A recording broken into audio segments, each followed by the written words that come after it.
Michael Jordan, Simone Biles, Roger Federer. Behind every great athlete is a great coach that's there every step of the way. Many professional athletes would likely not be where they are today without the guidance of their right-hand man or woman. Sports writer Justin Spiesman chronicled the legacies of these leaders in his new book, Coach: The Greatest Teachers in Sports and Their Lessons for Us All. Now, I'll tell you that the way people won, the way coaches did what they did, was very unique to the coach. In no capacity was the way that Bill Belichick did it the same as the way Phil Jackson did it, the way is the same that Jimmy Valvano did it. They all did it in their own way, and I'm really impressed by that. While each person is different in their own respect, Spiesman did highlight that there were certain qualities he saw time and time again across all coaches and sports. There was certainly a dedication to greatness, a desire to be the best at what they did. They were students of the game. They were hard workers. No one just got away with greatness without putting in the time and the effort. So those are the types of things, that dedication, the resilience, the great effort toward their trade, being a student of the game, that I did recognize. Spiesman breaks down many of the coaches he studied into 4 distinct styles: the team builders, the strategists, the technicians, and the closers. The first 2 styles are fairly straightforward. A team builder is someone who excels in bringing the team together and getting each athlete amped and in the right mindset to contribute to a cohesive team. The second, the strategist, analyzes each detail of every play and takes a very scientific approach to the game. The next is the technician, which Spiesman says is one of the more unique categories. I thought about the coaches that had a really remarkable grasp on the technicalities of a specific sport, the mechanics, understanding how training and preparation optimize performance, discipline, sports science, physiology, psychology, nutrition. The technician is always focused on those types of things. They help their athletes become the best of the best through a number of variables like science and academics and analytics. They study the game. They're kind of like the Moneyball of coaches. And last, there are the coaches that are the closers, the ones who really excel in leading their team or athlete to a win during the final stretch of a game or competition. Those are the coaches that when there's blood in the water, they close that game out. They know victory when they see it.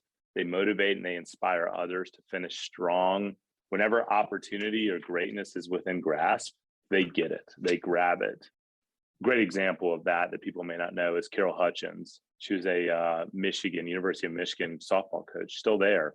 And she has 1,600 wins, winningest coach in Division I softball history, inducted in the Coaches Hall of Fame.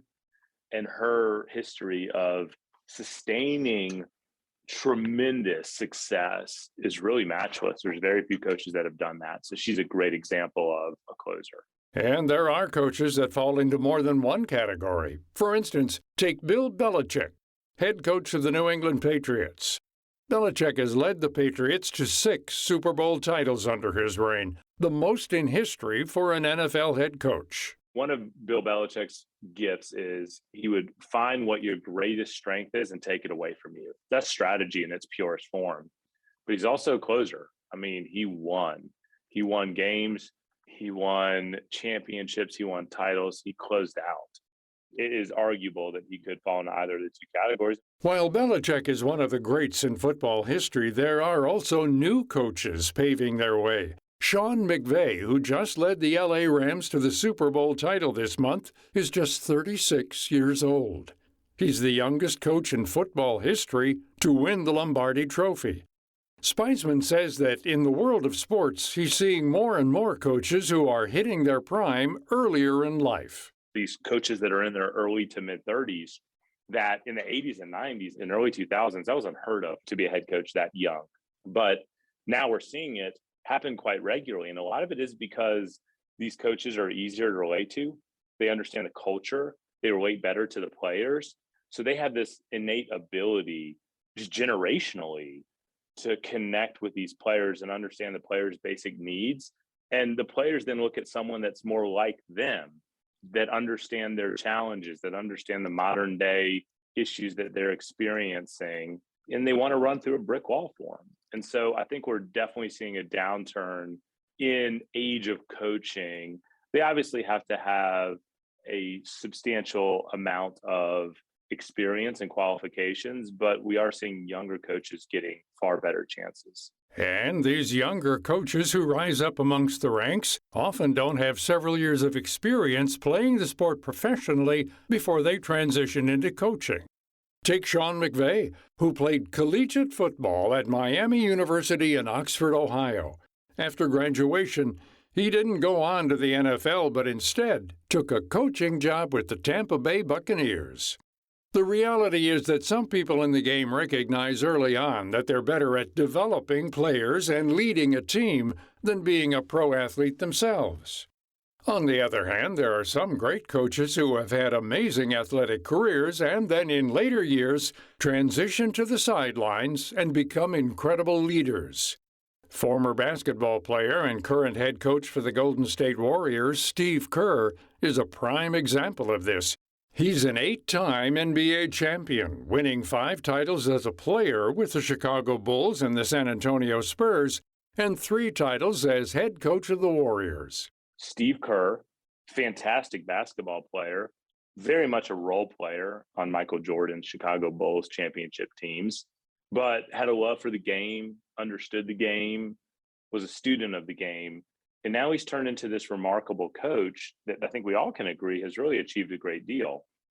And the reason why I think he's achieved a great deal is because he understands the rigor of the game.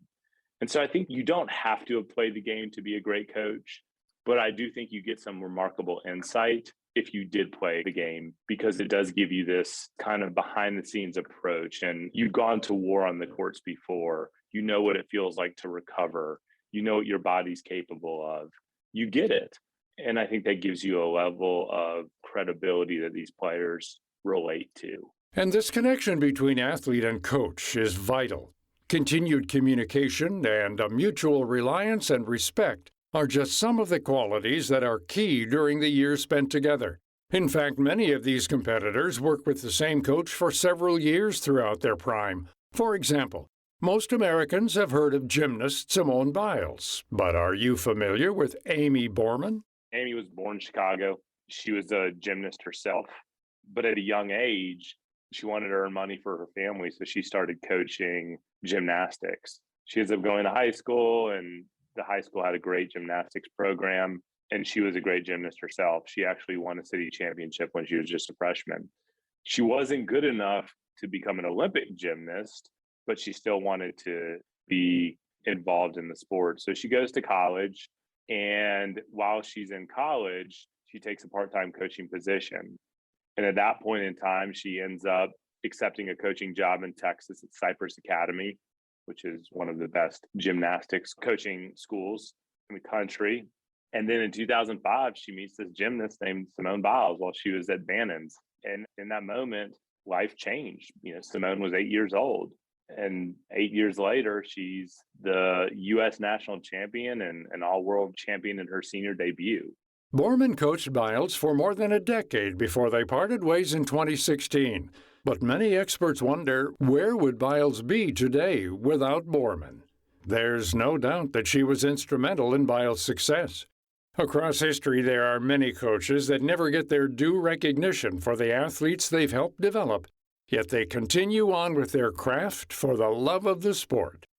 And no matter what country you come from, what language you speak, everyone can come together and enjoy the action of a great game. It's important to remember that without the coaches who shape these high-performing athletes, none of these sports would have the same following that they do today. To find out more about this topic and our guest, Justin Speisman, visit viewpointsradio.org.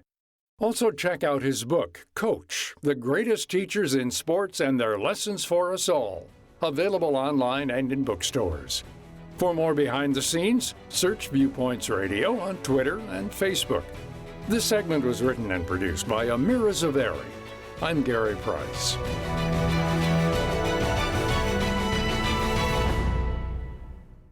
coming up on Viewpoints. New York Harbor, people have started in recent years to see whales that haven't been seen in that area close to the city, in some cases a century or more. The resurgence of wildlife in urban landscapes. Then, the only people who don't have regrets are 5-year-olds, people with brain damage, and sociopaths. The rest of us have regrets. Understanding the gut-wrenching feeling of regret. I'm Marty Peterson. And I'm Gary Price. These stories in depth on your public affairs magazine, Viewpoints.